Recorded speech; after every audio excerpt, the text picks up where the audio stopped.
கிறிஸ்துவுக்குள் என் ஜீவன் இணைந்து மறைந்துள்ளது.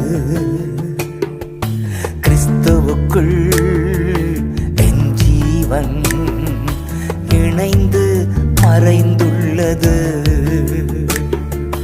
நான் அல்ல, இயேசுவே என்னில் வாழ்கின்றார். இனி நான் அல்ல, இயேசுவே என்னில் வாழ்கின்றார். நான் அல்ல, இயேசுவே என்னில் வாழ்கின்றார்.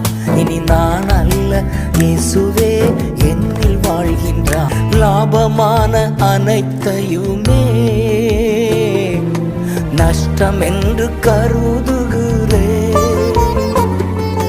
என் நேசர் தருகின்ற பரிசுக்காக லெக்கை நோக்கி தொடர்கின்றேன்.